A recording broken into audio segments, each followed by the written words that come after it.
a mesa redonda Desafios e potencialidades da licenciatura em computação na formação de professores para a educação básica. Estarão presentes conosco Adão Cambraia, do Instituto Federal Farroupilha, Sidney Renato Silveira, da Universidade Federal de Santa Maria, Christian Brackmann, do Instituto Federal Farroupilha, e Wilk Oliveira, da Universidade de São Paulo. Quem nos auxilia na tradução para Libras é a professora Fabiane Sigonini, que vai fazer a tradução para a gente. Professor Adão, bom trabalho para vocês. Obrigado, professor Adriano. Então, a mesa que vamos apresentar agora, desafios e potencialidades da formação de professores de computação para a educação básica, no segundo encontro das licenciaturas em computação. Aqui, antes de entrar na mesa, eu capturei essa tela ontem no Facebook, o Facebook tem essas coisas, eles nos lembram de coisas passadas, de eventos passados. Esse aqui, no caso, é o primeiro encontro das licenciaturas em computação que a gente fez também no CENID em 2013, nesse momento, a gente teve a presença aqui de alguns colegas que fizeram um curso de computação, o professor André, que vai ser palestrante aqui desse segundo encontro também. Já gravamos ontem a fala dele. Então, só para deixar o registro aqui, que em 2013 fizemos esse encontro presencial. Agora, em 2020, já estamos trabalhando aqui na construção do CENID, no sexto CENID já, fazendo as gravações. E esse evento ele tem uma inovação, que ele é todo online, e isso ele tem engrandecido cada vez mais o encontro das licenciaturas em computação. É interessante ressaltar que é o segundo encontro das licenciaturas em computação que ocorre dentro do CENID. Claro que depois a gente vai ver na minha fala que outros momentos, outros encontros acabam acontecendo também. Aqui eu coloquei rapidamente a programação do evento, desse segundo encontro. Eu não vou ler, porque está no site, tá?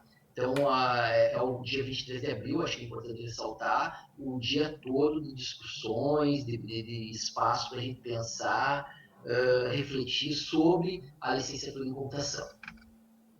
A mesa redonda, então, ela é composta por 4 debatedores, Então, eu começo com a fala. Eu chamei a minha contribuição agora de desafios da licenciatura em computação, profissão em transformação, O segundo colega que vai falar também do Instituto Federal Farroupilha é o professor Christian Brackmann, Ele é doutor em informática na educação e ele vai falar sobre o pensamento computacional na educação básica. Um dos desafios aí que a gente tem para implementar e fazer essa interlocução espaço de formação e a escola de educação básica. O professor Sidney Renato Silveira, também doutor, trabalha na Universidade Federal de Santa Maria, e coordena um curso de licenciatura em computação em EAD. Ele vai falar sobre as potencialidades e desafios da licenciatura em computação a nível da educação à distância. Tá?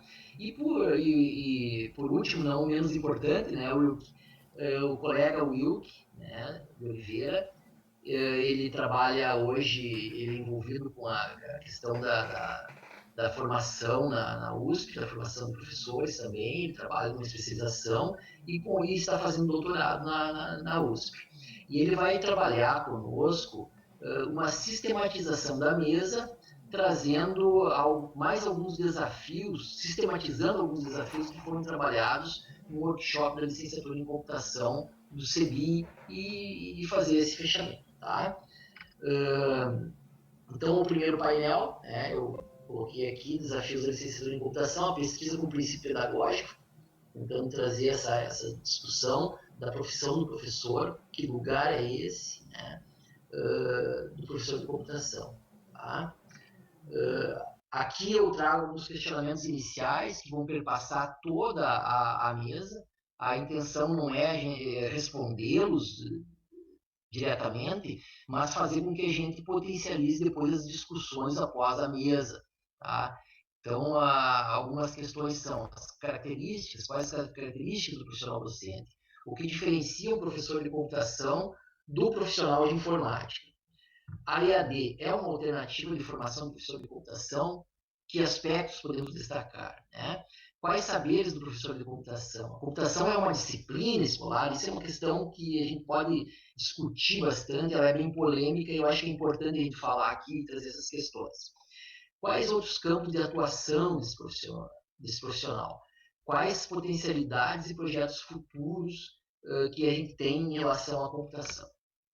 Então, são algumas questões. De imediato, eu vou trazer aqui um recorte dos referenciais de formação de professores em computação que foi elaborado pela SBC e diz o seguinte: a licenciatura em computação tem como objetivo a formação de professores para o exercício da docência em computação na educação básica regular. Então, essa questão do que é o professor de computação, né? Como é que vai se tornar esse professor um sujeito que vai poder atuar depois da escola? A primeira questão que a gente pode trazer como para a nossa discussão é, quando a gente fala em professor de computação, a gente já imagina um lugar, uma cadeira, um território desse sujeito. E esse é o primeiro desafio que a gente tem que superar, né? A licenciatura em computação não vai pressupor que o sujeito, o professor de computação, tem uma cadeira cativa na escola. Ele é um sujeito que pode, e isso acho que é um consenso entre todos os colegas, inclusive da educação, é que tem um conhecimento que é importante chegar até a escola, que é o pensamento computacional, que o Christian vai trazer, são a cultura digital, o mundo digital, e esse conhecimento ele pode ser trabalhado tanto por esse profissional da computação como outros profissionais.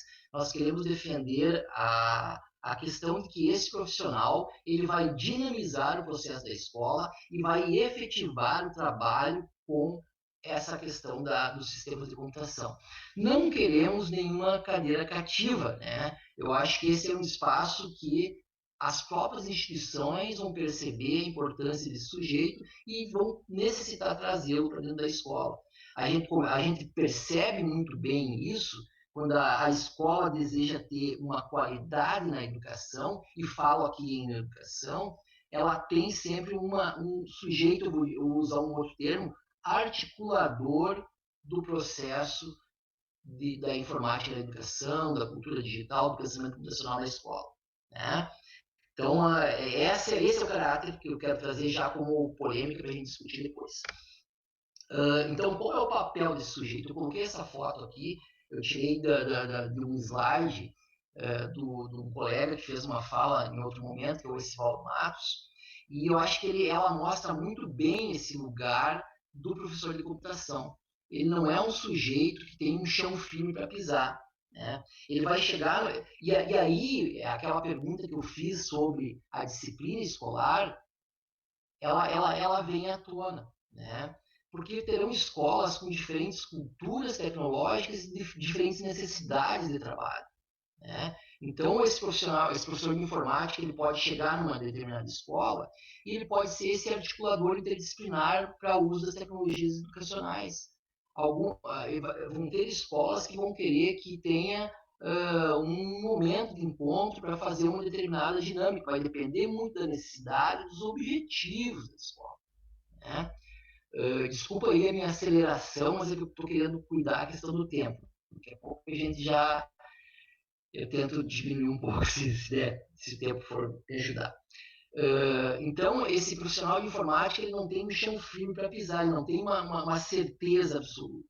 Ele está num momento e num espaço de conquista, né? De construção, de dinâmica. Ele pode chegar numa escola onde ele vai ter que desenvolver um determinado trabalho. Então, esse sujeito vai pesquisar sobre aquilo, vai estudar, e ele vai ter todos os conhecimentos pedagógicos e computacionais para poder caminhar com as suas próprias pernas. Não significa que ele termina a licenciatura em computação como um sujeito pronto e acabado. Muito pelo contrário. O curso de licenciatura em computação, ela dá as ferramentas para esse sujeito caminhar depois com as suas próprias pernas e construir a sua própria trajetória. Então, isso é importante a gente destacar aqui. Então, esse meu painel 1, que eu usei esse termo, aqui até eu mudei ontem o meu título, estava profissão em transformação, né? E eu coloquei a pesquisa com princípio pedagógico. Tanto faz os dois títulos, mas eu prefiro a pesquisa com princípio pedagógico. Eu numerei 4 pilares dessa minha fala, que são desafios. Primeiro é o desafio das novas culturas de aprendizagem, que precisam ser desenvolvidas na educação. O outro é o desafio da aprendizagem permanente. O outro é o desafio da formação de professores e da disponibilidade de equipamentos. Então, as novas culturas de aprendizagem, eu vou trazer aqui a necessidade do novo papel do professor, a necessidade de construção do novo papel do professor, que equivale à construção do novo papel do aluno, esses papéis de uma atividade muito maior, no sentido de ativo, né? E essa atividade do professor perpassa por desenvolvimento de materiais didáticos para a computação, perpassa por uma autonomia e autoria docente para a construção de N materiais na cultura digital, que não vou enumerar aqui agora. Eu trouxe apenas alguns exemplos aqui de algumas atividades, depois, ao decorrer da fala, vou usar outros exemplos que também fazem ligação com esse desafio das novas culturas de aprendizagem. Por exemplo, a própria comunidade da sociedade da computação tem desenvolvido materiais didáticos muito interessantes, como esse Computação e Eu, do 6º ano, um grupo de colegas, que está embaixo ali o link para baixar, as cartilhas sobre programação e outros assuntos da computação, e aquele desafio clássico, aquele material clássico da computação desplugada, que é muito utilizado nos cursos de licenciatura em computação e na educação, e me parece que são materiais que a gente precisa potencializar e desenvolver cada vez mais para qualificar a educação na escola, né? Claro que a própria computação desplugada, como o professor Christian vai ressaltar depois, abre um campo muito grande, né, para ensino fundamental, educação infantil, que eu acho que é um desafio que tem também para os cursos de licenciatura em computação. Ainda nas novas culturas de aprendizagem, não vou me deparar muito aqui com esse material, mas o próprio livro do Homo Sapiens, que já é um livro meio mais antigo, dá para se dizer assim, né? Onde ele traz que essa nova cultura de aprendizagem, esses novos alunos que chegam à escola, eles têm 3 características básicas. O controle da informação, eles são desafiados o tempo todo e eles são ativos na resolução de problemas. Então, não se trata mais de termos uma escola apenas de transmissão de conhecimento, sim uma escola como um lugar de diálogo, de discussão e interpretação crítica dos saberes e interlocução, né? E esse papel do professor na atividade, ele tem um papel fundamental na relação intra-transdisciplinar, né? Que a ideia que o Morin traz do metadisciplinar, de colocar o mundo dentro da disciplina. E se colocar o mundo dentro da disciplina não é colocar todo mundo. O professor vai fazer esse recorte junto com os alunos, né? E daí que ele vai criar os projetos integradores, que eu acho que é um desafio importante hoje nas licenciaturas em computação, fazer essa relação entre o espaço de formação e as escolas. O segundo desafio, o desafio da aprendizagem permanente, tá? Hoje a gente sabe que a gente vive um dilúvio de informações, como o Pierre Levy fala de cybercultura, né? E aprender ao longo da vida se faz necessário. Mas o que significa esse aprender ao longo da vida? Não é só ter acesso a informações.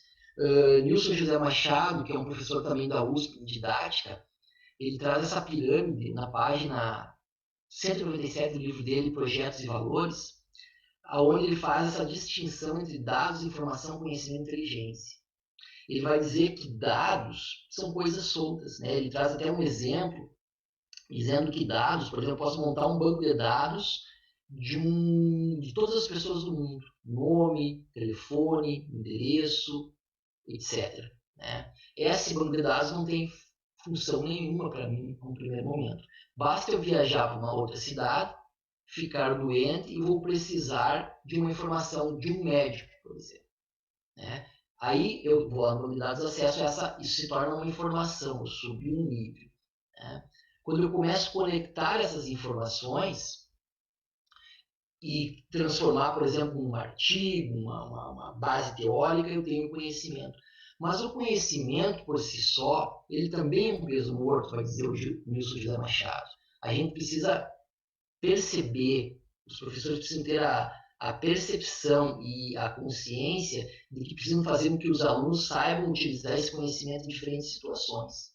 E daí vem os projetos integradores, onde os alunos podem significar esse conhecimento, problematizar esse conhecimento, né? Vai envolver essas informações com um uso mais variado, né? Em diferentes situações. Essa é a ideia da aprendizagem permanente, aonde vem, então, o ciclo dialético da pesquisa. Não basta simplesmente transmitir, eu tenho que problematizar as questões na escola, para que os alunos partam de um questionamento, né?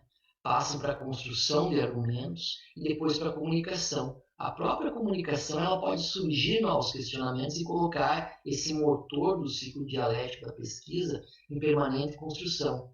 E um desafio importante para nós é promover essa interlocução permanente na escola e um lugar de mediação distribuída, né? Onde professores e alunos podem aprender juntos o tempo todo.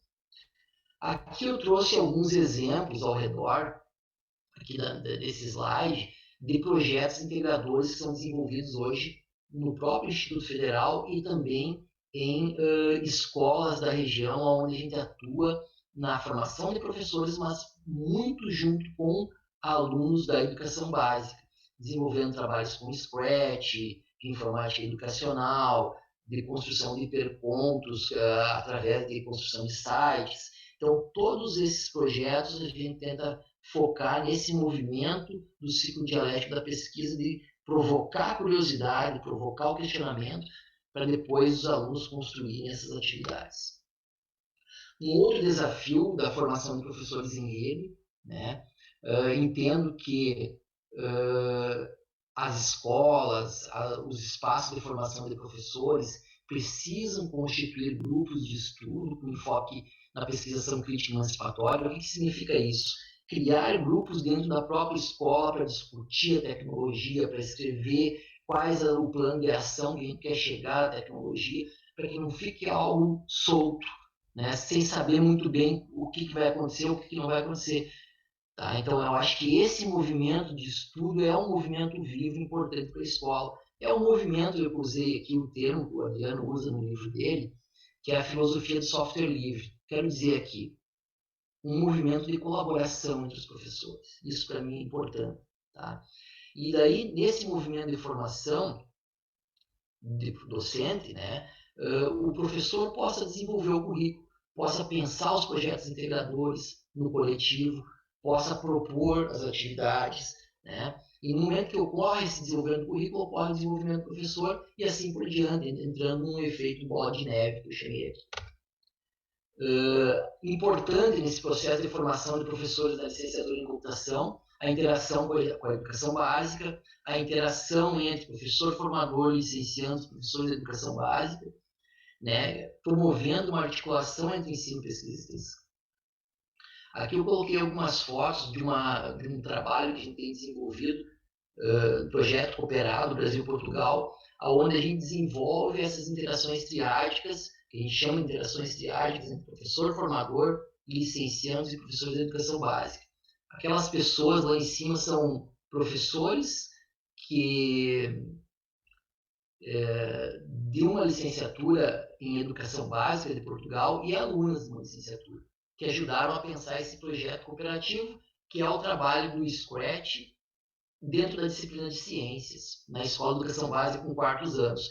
Essa aqui é a foto de um dos meninos que a gente trabalha em uma escola de educação básica de Santo Augusto. Então, me parece que essa relação ela é importante que a gente implemente na formação nas escolas. Outro desafio é a criação de eventos como esse que a gente está fazendo aqui, para ampliar, para discutir, para quebrar os preconceitos que se tem em relação à licenciatura em computação, para qualificar a educação, para aprimorar os usos pedagógicos dessas ferramentas, né? Então, aqui eu coloquei vários exemplos, depois o pessoal vai poder olhar o slide para ver do que eu estou falando aqui, a importância das revistas, né? Aqui a questão o desafio da disponibilidade de equipamentos, né? O desafio da disponibilidade de equipamentos, já estou indo para o final, tá? Eu sei que meu tempo está já estourando, já estourou. Eu quero dizer o seguinte, esse é um desafio permanente, né? A escola não deve nunca desistir desse desafio e sempre deve tentar ampliar o seu parque tecnológico dentro das escolas. Mas uma coisa importante, a presença das tecnologias não significa inovação. Aqui no lugar dessas fotos eu tinha antes aquele vídeo, metodologia ou tecnologia. Acho que todo mundo já assistiu. Se não assistiu, pode acessar o YouTube e dar uma olhada. É disso que eu estou falando. Não adianta só ter a disponibilidade de equipamentos. Temos que ter também inovação e trabalho coletivo na escola e comprometimento. Então, o que a gente percebe nas escolas é um movimento muito grande de obsolescência dos equipamentos, né? Às vezes as escolas não conseguem atualizar. Eu acho que aqui abre um espaço muito grande para alunos desenvolverem trabalhos com robótica, com a própria manutenção dos laboratórios, com essa ideia que o Christian vai trazer depois do pensamento computacional, né?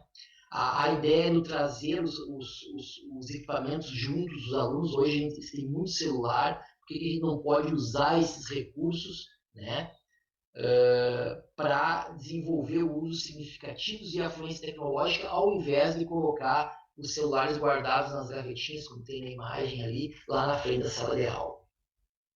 Ali tem um livro que eu sugeri para vocês, O Furo na Parede, do Sugata Mitra, onde ele mostra que na Índia, né, foi feito um projeto de um computador por escola. E esse trabalho de um computador por escola revolucionou a educação. Então, o que eu quero dizer com isso? Não é o número de equipamentos que vai fazer melhorar ou qualificar a educação. Tá? É esse uso comprometido e eficiente do coletivo docente, essa formação permanente. E aí daí perpassa também essa ideia de formação em AD, como é que ela vai nos contribuir. Então, o que é ser um professor de computação? Dentre várias situações, ele não vai ser um super-homem, né? Mas ele vai ser um professor pesquisador. Tá? Ele tem que ser um sujeito que está permanentemente pesquisando. Aqui eu trago algumas considerações finais que eu não vou abordar agora, eu vou deixar para os colegas contribuir com algumas coisas e vou deixar para a gente falar depois no debate posterior. Tá? Agora eu vou passar, então, retomo aqui os questionamentos que coloquei lá no início, só para aparecer aqui no slide, quer dizer, eu não esgoto todos eles, os colegas vão trazer ligações e a gente vai poder discutir um pouco esses questionamentos lá no momento do Hangout depois. Então, de minha parte, algumas referências, de minha parte era isso, o contato, e passo então agora para o colega Christian, que vai fazer a fala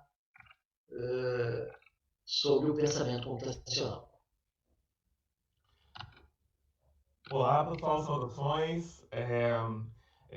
Sou o professor Christian Brackman, sou professor do Instituto Federal Farroupilha, colega do professor Ratão, né? Vim falar aqui com vocês um pouco a respeito do pensamento computacional na educação básica, certo? Para iniciar, né, a nossa discussão aqui, eu trago para vocês um pouco do panorama no mundo, né? Como é que está a situação do pensamento computacional em alguns países, né? Por exemplo, desde 2015, então, nos Estados Unidos, o pensamento computacional, a computação, ela é já uma disciplina no país, né? Em 2016, já recebeu um aporte de 4 bilhões de dólares para levar a computação para as escolas, e em 2017 foi criada uma lei liberando 200 milhões de dólares por ano. Na Austrália, até é importante ressaltar que vejam bem a importância que esses países eles estão dando para a computação, né? Na Austrália, a computação é centro do currículo deles, tá? É tão importante a computação para eles que História e Geografia no país se tornaram umas disciplinas optativas, tá? Na Finlândia, já desde 2016, também é obrigatório, né, a participar das disciplinas de computação. Também nos Emirados Árabes, né, eles estão investindo fortemente na formação de professores e também nos alunos, os unicórnios, que alguns chamam, né? Eles querem treinar 1 milhão de codificadores para o país, e os prêmios são milionários para os melhores alunos. Na Inglaterra, na Grã-Bretanha, então é obrigatório o ensino fundamental, e no ensino médio ele é optativo, tá? Em 2017 foram liberados mais de 600 milhões de reais, né, convertido para reais, são 100 milhões de libras, para formar 8 mil professores no país. Na Europa como um todo, né, a gente tem diversos países que já adotaram a computação ou de uma maneira optativa, ou então obrigatória, compulsiva, nos mais diversos níveis da educação. Tá? Países próximos que nossos, como da Argentina, né, em 2015, a computação dentro da sala de aula já é lei lá, né? Foi criada uma rede de apoio, existe a formação de professores no país e existe até mesmo material didático, o que eu acho importantíssimo, né, nessa etapa. No Chile também, ele está presente em todo o ensino fundamental e médio. Tá? Então vejam como esses países estão adotando. No Brasil, né, como é que aparece o pensamento computacional? No primeiro momento, ele apareceu somente, a primeira versão da BNCC ele apareceu somente dentro da matemática. Porém, depois, com a versão mais recente, ele já aparece como aprendizagens essenciais do ensino fundamental para o ensino médio. Tá lá na página 473, quem quiser conferir. Né? Ele aparece como as tecnologias digitais e a computação. Lá está o pensamento computacional, mundo digital e cultura digital. O que é, né, o que diferencia cada um dessas áreas, né? Vou começar por baixo, tá? Cultura digital. Cultura digital é o uso, né? Como a gente utiliza a fluência na tecnologia. O mundo digital já é para entender como as coisas funcionam dentro das tecnologias digitais, certo? E, por fim, o pensamento computacional, onde você vai utilizar a tecnologia, sabendo, né, como a tecnologia funciona para criar novas soluções. Então, dentro do pensamento computacional tem os 4 pilares de abstração, de reconhecimento de padrão, de decomposição e algoritmos, tá? Que é essa sequência aí. Muito bem. A gente também tem que levar em consideração que o pensamento computacional hoje, ele já está previsto no PISA, né? Na próxima versão do PISA, já vai ser contemplado também o pensamento computacional. Mas, e será que as escolas, os professores, estamos preparados para isso? A nação como um todo está preparada, né? Então, vou passar aqui o slide. Aqui, pronto. Então, será que as escolas estão preparadas, né? Os docentes, as diferentes áreas do conhecimento não estão devidamente preparados. Não foi elencado um componente curricular também. Não foi definido com exatidão como o professor deve trabalhar a computação transversalmente. Não há um material didático, né?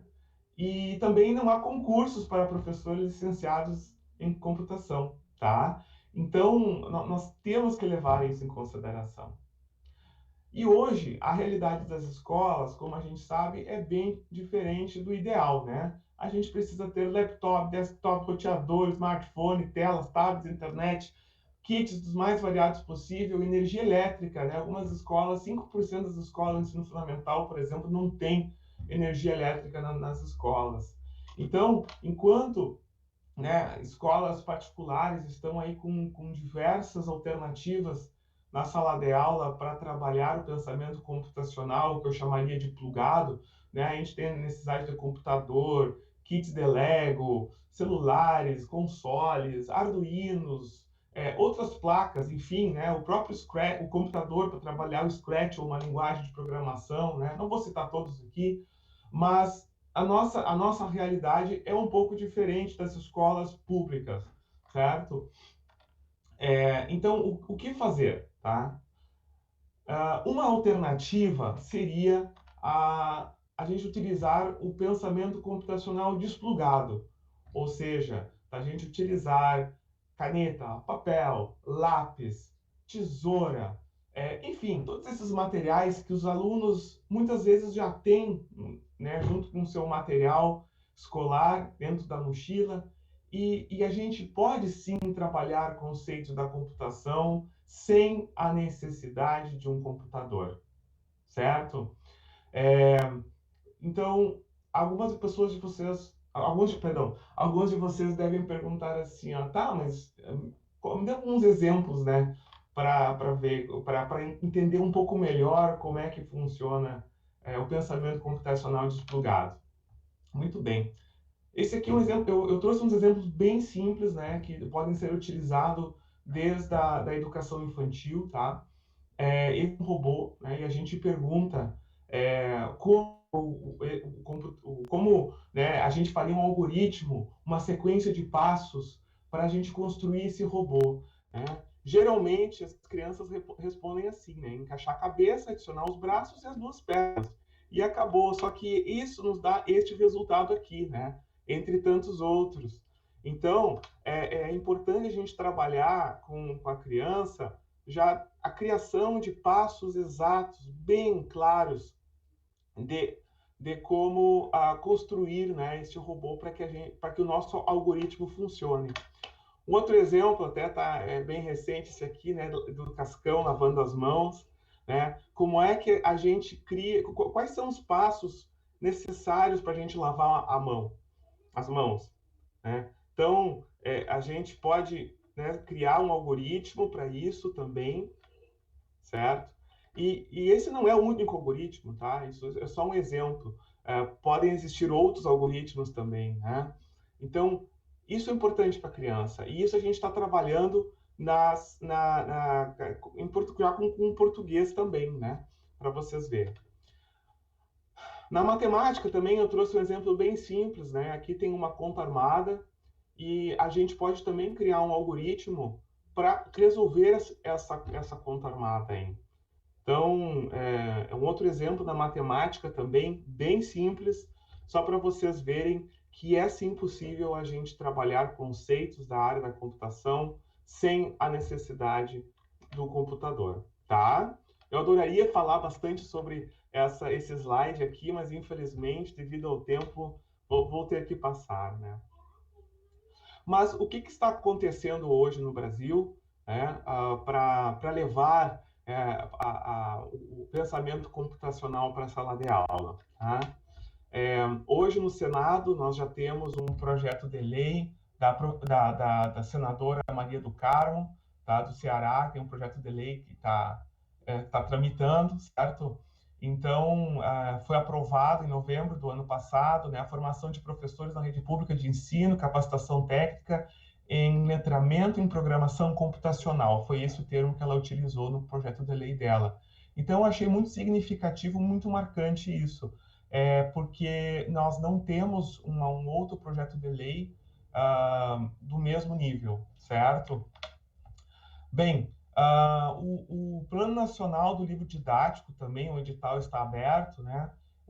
Ele também prevê em diversos momentos o pensamento computacional nos livros didáticos, né, que serão licitados pelo governo federal. Então, o Programa Nacional do Livro Didático, do Material Didático, no FNDE, como critério eliminatório em cada área do conhecimento, diz garantir o desenvolvimento do pensamento computacional de forma metódica e sistemática por meio de diferentes processos cognitivos, analisar, compreender, definir, modelar, resolver, comparar e automatizar problemas e suas soluções.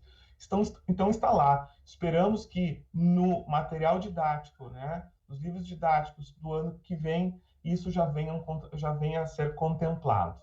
Tá? Existe um outro material também que eu recomendo, que é o Currículo de Referência Tecnologia e Computação do CIEB, onde foram agregados os currículos da Grã-Bretanha, dos Estados Unidos, da Austrália, a SBC e a BNCC. Eles estão num único documento que pode servir como referência para os professores planejarem as suas aulas e aplicar, né, de forma gradual os conhecimentos da área da computação nas suas disciplinas, nos seus componentes curriculares, né, nas atividades da escola, certo? Existem também diversas referências de materiais didáticos disponíveis na internet, ou então livros que auxiliam o professor, né? Recentemente foi lançado aí o livro de Computação e Educação Básica, pela editora Penso. Tá? Existem materiais didáticos da Argentina que são excelentes também, eles estão em espanhol, mas são de fácil compreensão. Recomendo, existe tanto o manual do professor e existe também o manual do aluno, tá? É interessantíssimo o material desenvolvido, altíssima qualidade. E também, como o professor Adão falou agora recentemente, existem outros materiais também disponíveis na internet que são de autorias nacionais também, tá? Eu só não quis ser redundante aqui, né? Enfim, para concluir, a gente está agora passando em um momento em que há uma necessidade de dar atenção às escolas e aos professores. Porém, onde estão os materiais didáticos, né, para que os professores consigam aplicar isso em sala de aula? Onde estão os planos de aula para auxiliar os professores? Os objetos de aprendizagem? A formação continuada de professores, né? A inserção dos licenciados da área da computação também nas escolas públicas. A gente não está percebendo essa movimentação. Então, temos que conversar, sensibilizar os nossos gestores, os nossos governantes, enfim, para que isso ocorra. E eu estou na luta disso há muito tempo e vou continuar, né, nessa defesa, tá? Aqui estão os dados de contato para quem quiser, né, mandar um e-mail para mim. Nós temos também um site que é do nosso projeto de extensão, www.computacional.com.br, tem o QR Code ali para quem quiser acessar. E também temos um grupo de pensamento computacional no Facebook, para quem quiser participar, ok? Então, pessoal, eu agradeço muito a atenção de vocês, espero que tenha, de uma forma ou de outra, contribuído. Aguardo questionamentos, aguardo também a participação de vocês no fórum lá do pensamento computacional, para a gente debater essas questões. Tá bom? Um forte abraço, tudo de bom. Obrigado.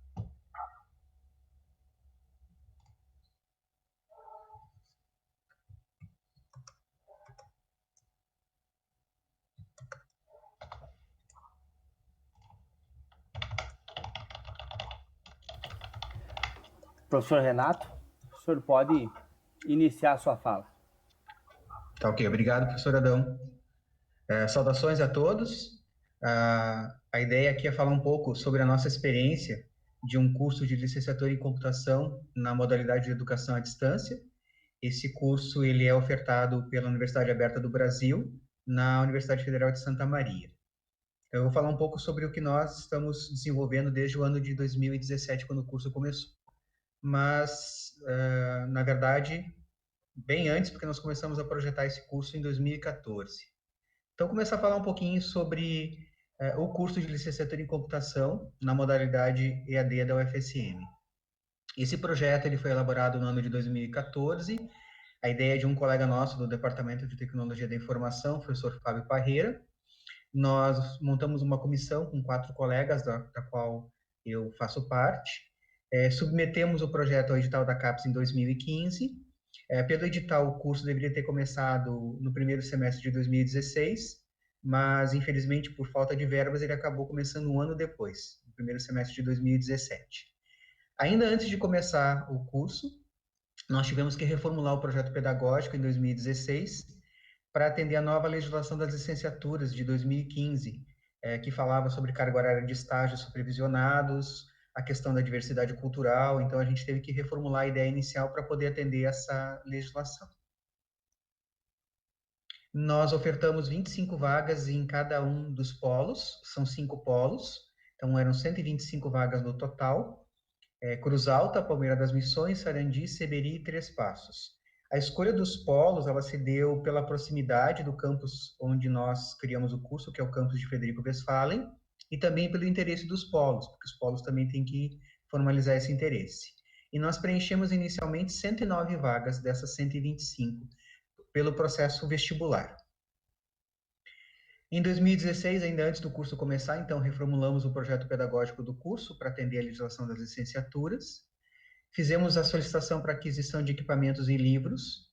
Infelizmente, por conta de falta de verbas, nós não conseguimos comprar equipamentos. Nós queríamos comprar kits de robótica para poder trabalhar presencialmente nos polos com esses kits. Até hoje, nós não conseguimos esses recursos.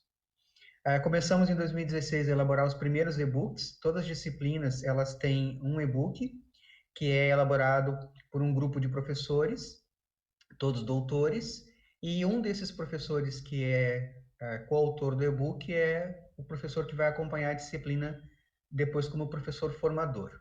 Em 2017, então, colocamos o curso em funcionamento, constituímos o colegiado do curso, realizamos as aulas inaugurais e fizemos um primeiro workshop de qualificação dos docentes e tutores, no momento em que nós nos encontramos presencialmente, todos os professores e tutores do curso, para acompanhar um pouco do andamento. Fizemos o segundo semestre de 2017, né? Acompanhar um pouco do andamento e também discutir alguns temas importantes para que o curso pudesse ir, na verdade, melhorando enquanto a gente estava colocando o projeto em andamento. Aí, em 2018, constituímos o Núcleo Docente Estruturante, realizamos a primeira jornada acadêmica presencial nos polos e fizemos uma segunda edição do workshop de qualificação dos docentes e tutores.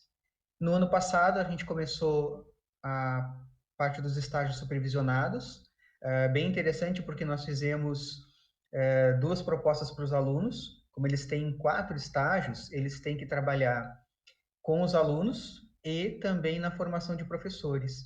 E agora, nesse semestre, 2020/1, eles estão fazendo a formação de professores.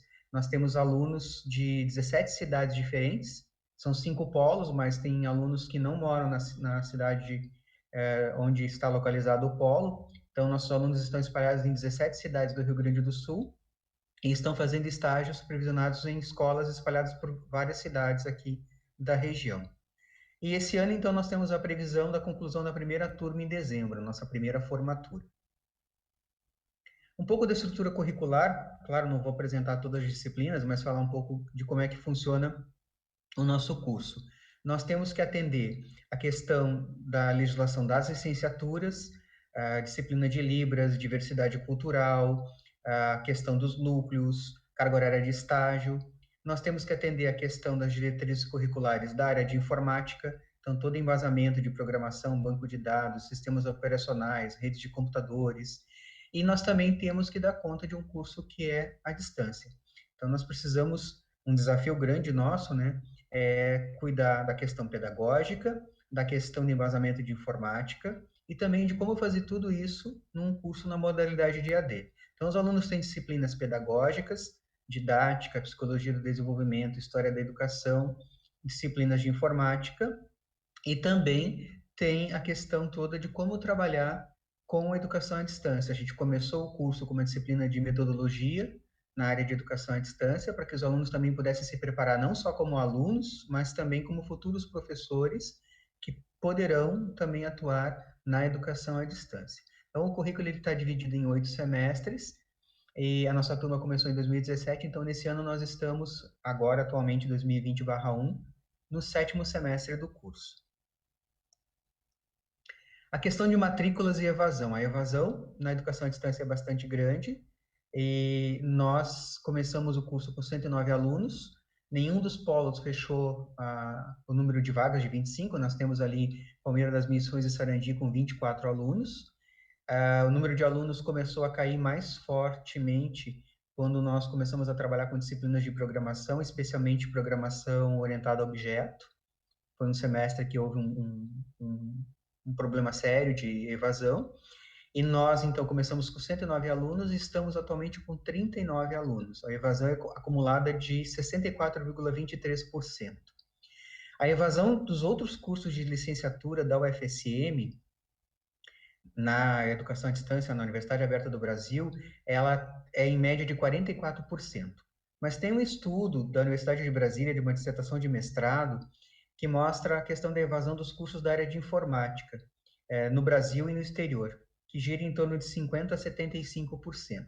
Então, a gente sabe que a evasão é bastante grande, a dificuldade dos alunos estudarem disciplinas complexas, como as disciplinas de programação, de banco de dados, de redes de computadores à distância, e muitos desistem pela questão da falta de tempo, desmotivação. Então é complicado, né, trabalhar com pessoas que estão em 5 polos distantes, mas que moram em várias cidades e que trabalham durante o dia, ou às vezes também trabalham à noite, estudam só no final de semana. É bem complicada essa questão da motivação para que eles não evadam. Um ponto forte do curso, aqui tem um link onde pode ser acessado todos os materiais didáticos já produzidos, né? São os e-books. A gente tem 21 e-books já produzidos e finalizados, que estão à disposição livremente. Aqui eu destaquei 3 deles, né? Um e-book na área de Libras, um de metodologia da aprendizagem em EAD e um e-book na área de programação. Os e-books, eles são construídos por professores, na sua totalidade doutores. Nós passamos depois esses e-books para o Núcleo de Tecnologia Educacional da FSM. Eles fazem toda a revisão pedagógica, revisão linguística e diagramação. Só depois que todo esse processo está pronto e são feitos vários retornos para os autores, para que eles façam as correções necessárias, é que o e-book fica disponível no site. Então, nós já temos mais alguns que estão em processo, não estão lá no site ainda, mas já temos 21 e-books disponíveis. E nesse site, além dos e-books da licenciatura em computação, tem e-books de vários outros cursos que são ofertados na modalidade de EAD na UFSM. Alguns diferenciais do curso. Nós temos um projeto chamado Conhecendo o Curso de Licenciatura em Computação, que a gente divulga uma série de informações pela lista de e-mails do curso e pela página do Facebook. Temos mapeado todo o perfil do nosso ingressante. Eu vou trazer pequenas informações sobre os nossos ingressantes. Criamos uma premiação chamada Alunos de Destaque, para os alunos que alcançam as maiores médias no semestre. Temos um estúdio para gravação de videoaulas aqui em Frederico Westphalen, que fica no campus do Instituto Federal Farroupilha, que é ao lado do campus do UFSM aqui em Frederico. Uhum.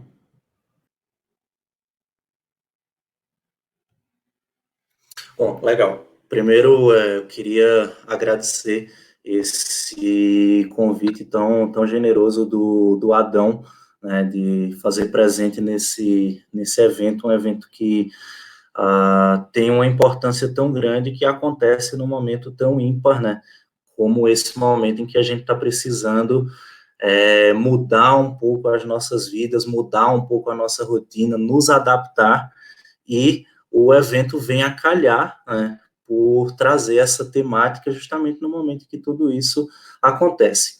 Bom, eu fiquei com essa missão de finalizar essa mesa redonda, e não foi algo exatamente planejado, mas foi fantástico o que aconteceu, porque a fala dos colegas que antecederam a minha, elas vêm justamente no sentido daquilo que eu vou trazer aqui hoje, né? Que é o quê? É uma provocação, como dá para perceber pelo título, no sentido de questionar a todo mundo que faz parte das licenciaturas em computação em relação a onde que nós estamos com relação à licenciatura em computação e onde nós queremos chegar, né? Então, o que é que nós, e a partir disso, o que é que nós precisamos fazer para chegarmos onde nós, de fato, queremos chegar com a licenciatura em computação, com o curso de licenciatura em computação. Então, para começar a contar essa história, antes de mais nada, eu preciso remeter ao ano de 2015. Né? No ano de 2015, eu estava trabalhando na organização do Congresso Brasileiro de Informática na Educação, que aconteceu na cidade de Maceió, capital de Alagoas. E nessa época eu estava ainda no mestrado, né? Eu estava perto da transição do mestrado para o doutorado, e eu sempre me questionava muito em relação aos problemas da licenciatura em computação, né? Eu sou licenciado em computação, sou formado em licenciatura em computação pela Universidade de Pernambuco, e eu sempre me questionava muito em relação aos problemas do curso, em relação a como fazer para tentar resolver esses problemas do curso. E foi em 2015 que eu conheci o Lucas, que era na época da Unisc, né, do Rio Grande do Sul, e a gente teve um encontro muito forte lá no CEBI de 2015, onde a gente passou horas e horas e horas discutindo sobre os problemas da licenciatura em computação, que é por que determinadas coisas não mudavam, por que por mais que a gente tentasse, tinham alguns problemas, e aí o Lucas, né, com a perspectiva dos problemas que estavam acontecendo na licenciatura em computação do Rio Grande do Sul, da região sul, eu trazendo aquela visão do Nordeste, e a gente ia discutindo, vendo que alguns desafios eram os mesmos, outros eram diferentes, e aí o que foi que nós mais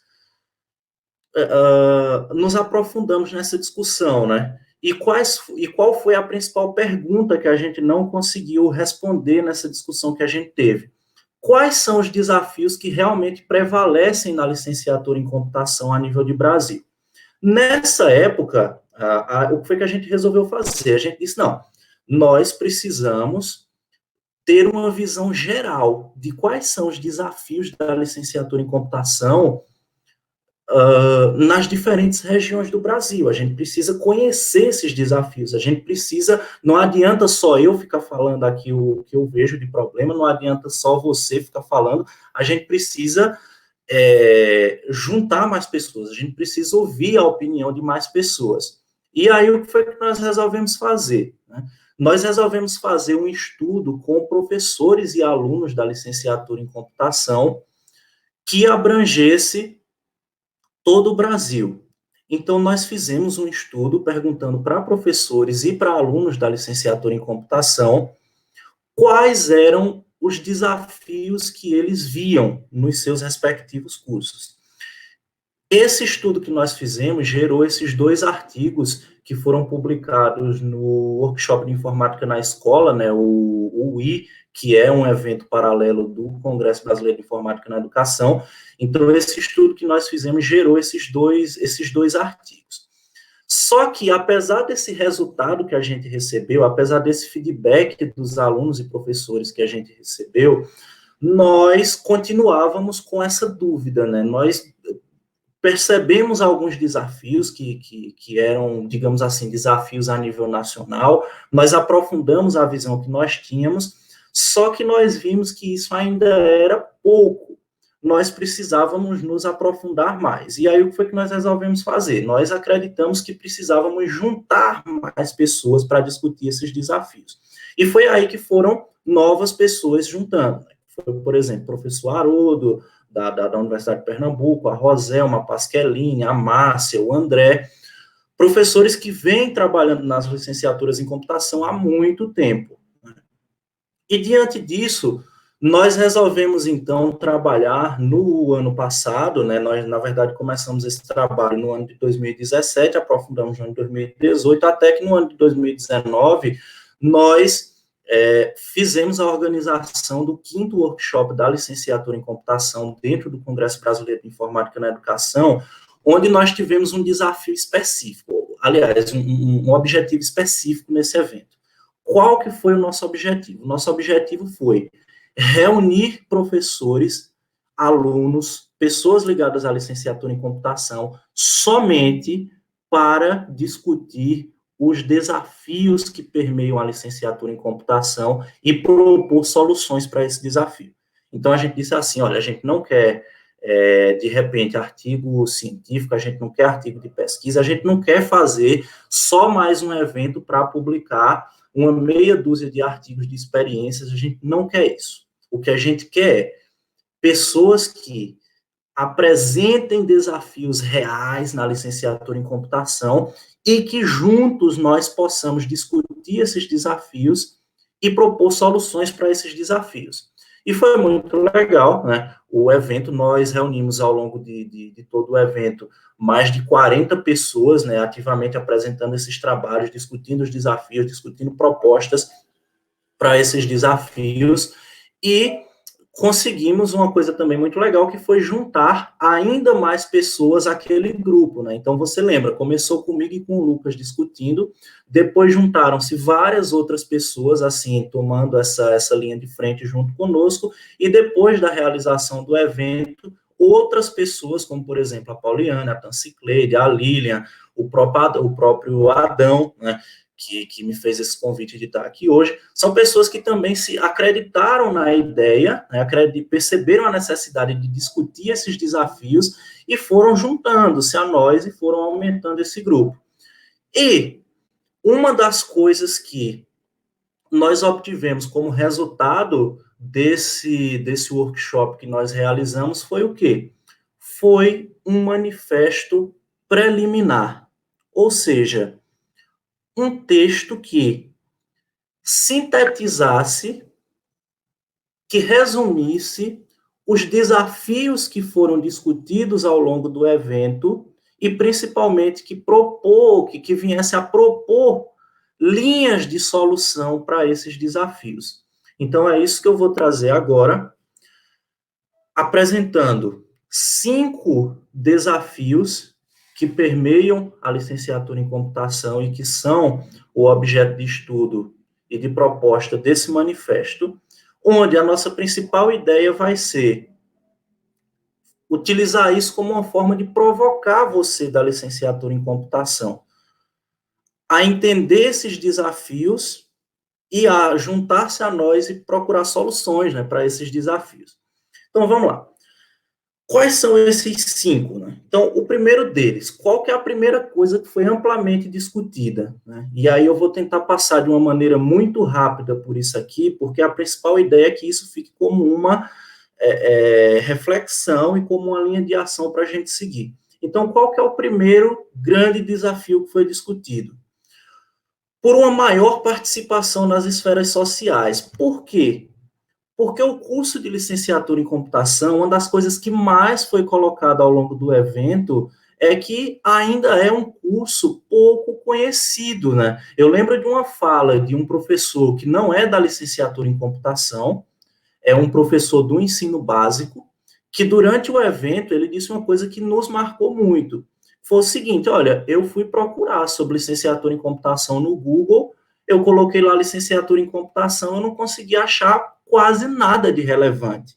E aí eu fui testar, inclusive ontem, né, antes de fazer essa fala, eu coloquei no Google, queria que vocês da licenciatura em computação colocassem também. Eu coloquei licenciatura em computação, depois eu coloquei licenciatura em informática no Google. O que aparece? Né? Basicamente vai aparecer uma meia dúzia de sites de algumas instituições que oferecem o curso, mas não tem algo que, por exemplo, mostre de fato o que é o curso, qual a importância do curso, qual a importância do curso para a sociedade, o que é que a sociedade, de modo geral, ganha com o curso. Né? Então, para isso, o que é que nós propomos? Nós propomos que hajam ações no sentido de divulgar a importância do curso. Uma delas que a gente tem trabalhado, né, essa particularmente eu tenho trabalhado junto com a professora Pasqualini, é na criação de um portal da licenciatura em computação. Então, assim como o professor Christian, por exemplo, que me antecedeu aqui na fala, criou aquele portal que traz informações a respeito do pensamento computacional, né, a licenciatura em computação não tem isso, né? Então, há essa ideia de nós criarmos esse portal, o portal da licenciatura em computação, como uma ação para fazer com que nós tenhamos uma maior participação nas esferas sociais. O segundo desafio desse manifesto é por uma maior participação nas esferas políticas. É incrível e decepcionante, e você que é da licenciatura em computação, se você ainda não sentiu isso, ou você está trabalhando em um lugar que a licenciatura em computação é muito diferente, ou você está um pouco por fora da realidade. Mas é incrível como os cursos de licenciatura em computação não são reconhecidos em concursos, né? Então, praticamente todo mês eu recebia e-mails de alunos de licenciatura em computação ou de licenciados em computação dizendo que prefeituras abriram concurso com vagas para o ensino de computação na educação básica, que são vagas que, por direito, né, são do licenciado em computação e não incluía o licenciado em computação. Ao contrário, o licenciado em computação, muitas vezes, ele não podia se inscrever no concurso, né? Eu lembro que logo após o WLEAC do ano passado, em uma reunião do CEBI, teve uma discussão muito forte, onde eu chamei a atenção de uma representante da SBC junto ao MEC, sobre o fato de que muitas vezes estava me parecendo que a licenciatura em computação, quando ela era discutida nisso daí, é como que eles estivessem fazendo uma espécie de favor para o licenciado em computação e dar a chance do licenciado em computação assumir uma vaga em um concurso, quando, na verdade, é o contrário, é um direito garantido por lei de, no mínimo, prioridade para o licenciado em computação quando esse tem uma vaga, no caso, quando uma prefeitura tem uma vaga, por exemplo, para o ensino de computação na educação básica. Então, a forma que nós enxergamos de enfrentar esse desafio é através de uma representação fixa da licenciatura em computação junto à Sociedade Brasileira de Computação e, por consequência, junto ao próprio Ministério da Educação, no sentido de cobrar que as leis que já foram estabelecidas para o licenciado em computação se façam cumpridas. O terceiro ponto que esse manifesto traz é por uma maior participação na esfera acadêmica. Ora, não tem como você provar para a comunidade, para as esferas sociais e para as esferas políticas, que você tem um trabalho de qualidade, um trabalho que de fato é necessário à sociedade, se você não publica, por exemplo, trabalhos de qualidade em congressos, em revistas. E, infelizmente, a grande verdade, isso é óbvio que é uma autocrítica para mim também, é que, na grande maioria das vezes, as publicações relacionadas à própria licenciatura em computação, elas são publicações que não têm o nível de abrangência que deveriam ter, né? Eu estava fazendo, por exemplo, uma busca por publicações da licenciatura em computação, ontem também, antes dessa fala, nas principais revistas nacionais e conferências, por exemplo, de ensino de computação internacionais, e tem muito poucas, né? A maioria das publicações se restringem a relatos de experiência, por exemplo, com turmas pequenas. Então, são trabalhos que, infelizmente, eles não conseguem chegar a ter o nível de visibilidade que deveria ter. E o que é que nós propomos para isso, né? Nós propomos para isso que a comunidade da licenciatura em computação possa trabalhar de uma maneira mais colaborativa nas produções científicas, no sentido de ter, a partir disso, uma maior qualidade nos trabalhos e manter, por exemplo, um foco no aumento de qualidade das publicações científicas. O quarto desafio, também bastante discutido, é por uma maior formação multidisciplinar do licenciado em computação. Isso ocorre por quê? Infelizmente, o que a gente tem percebido, e foi muito discutido no evento, foi discutido, inclusive, nos artigos que foram publicados, é que existe uma quantidade imensa de professores que atuam na licenciatura em computação e que propõem até fechamento do curso. Por quê? Vou dar um exemplo da instituição de onde eu vim. Existe lá uma quantidade muito grande de professores formados em computação pura, que não tem uma noção real da importância da licenciatura em computação, que não se satisfaz em dar aula na licenciatura em computação, e aí o que é que ele faz? Ele começa a tentar abrir um curso na área dele, específica, então, por exemplo, ciência da computação, e ele passa a querer fechar o curso de licenciatura em computação ao qual ele prestou um concurso para trabalhar, né? E isso é, na grande maioria das vezes, inaceitável, né? A gente não pode olhar para isso e fingir que não está acontecendo nada de errado. Então, o que nós propomos para enfrentar esse desafio é manter o foco na formação e seleção dos professores